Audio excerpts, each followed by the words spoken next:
Ya, malam ini Presiden Joko Widodo memanggil Kapolri dan Panglima TNI. Untuk informasi selengkapnya kita bergabung kembali dengan Eko Frimaandani dari Istana Negara. Eko, apa hasil pertemuan antara Presiden dengan Kapolri dan juga Panglima TNI?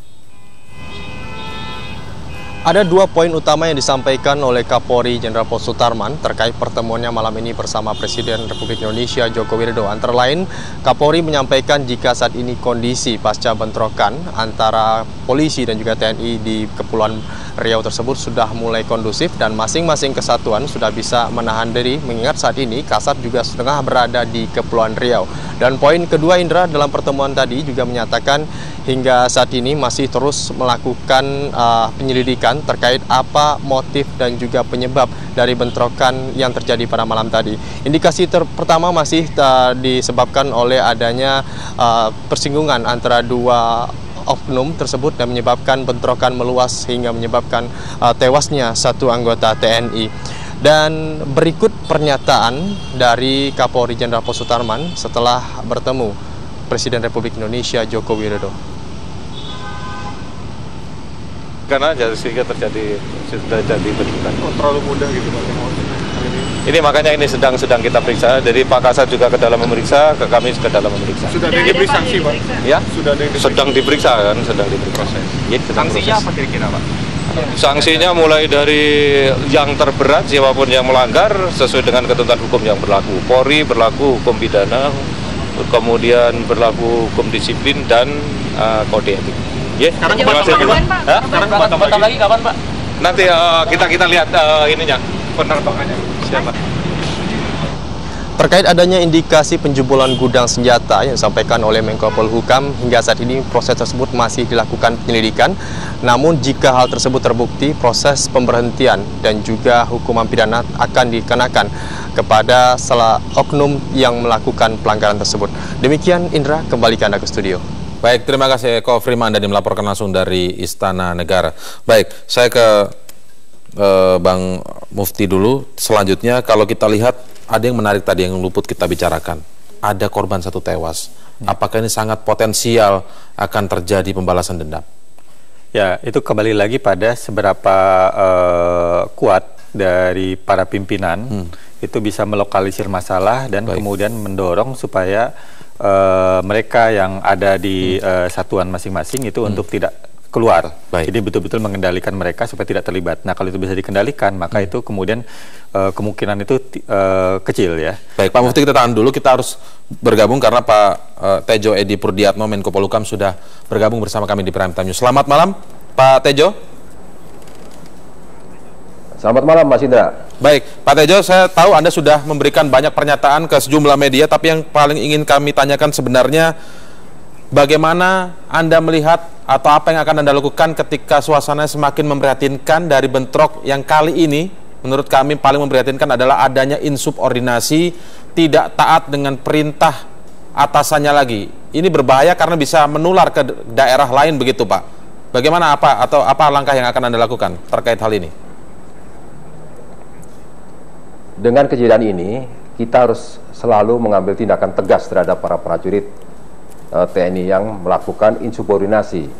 Apabila pimpinan tidak tegas terhadap anggotanya, ya ini akan bisa meluar ke tempat lain dan akan ditiru oleh prajurit tempat lain. Nah, untuk inilah makanya pembinaan satuan dari para pimpinan di daerah ini harus selalu digalakkan, sehingga para prajurit ini selalu mendapatkan kegiatan-kegiatan akhirnya tidak akan mengarah kepada kegiatan yang sifatnya negatif. Ya, seperti kejadian September lalu, saling backing-membacking dan sebagainya. Kita ingin pertanyakan juga evaluasi Anda begitu, Pak. Sebenarnya bagaimana Anda melihat format damai yang kemarin ketika bentrok terjadi bulan September disebut damai, tapi tidak lama kemudian terjadi lagi. Apa yang salah dari format damai kemarin tuh? Perdamaian kemarin apa yang salah? Apakah kemudian kedua instansi ini membohongi publik bahwa damai, ternyata tidak damai sebenarnya? Dari tingkat pimpinan, ya sebetulnya sudah damai, dari dua satuan ini.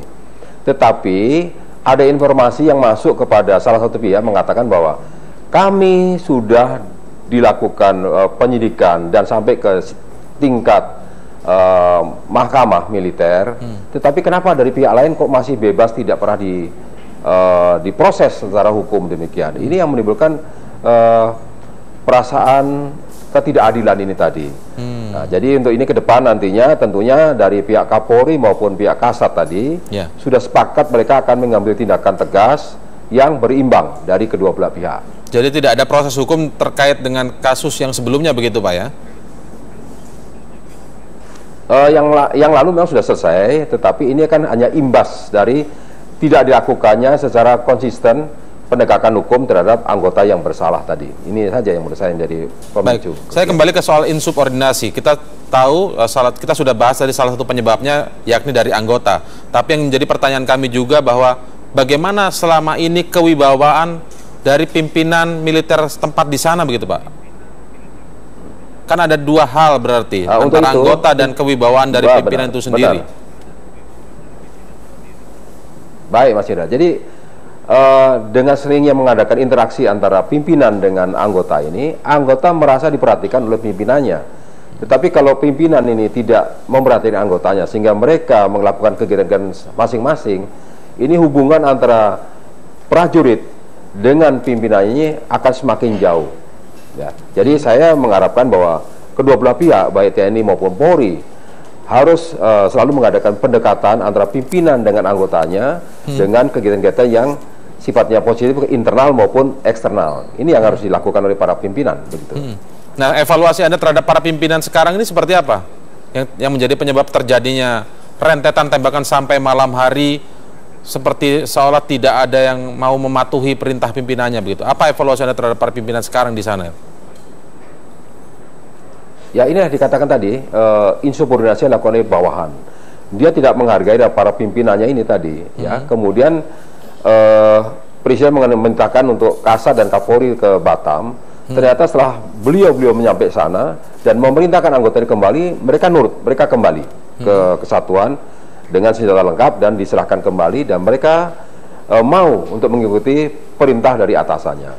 Ya, jadi ini bukan istilah dalam militer, bukan lagi himbauan, tapi ada perintah harus kembali. Kalau mereka tidak kembali, dikatakan mereka disertir atau disersi. Ini yang disampaikan oleh Kasat. Dengan tegas kami mengatakan ancaman hukumannya akan dilakukan dengan tegas. Demikian.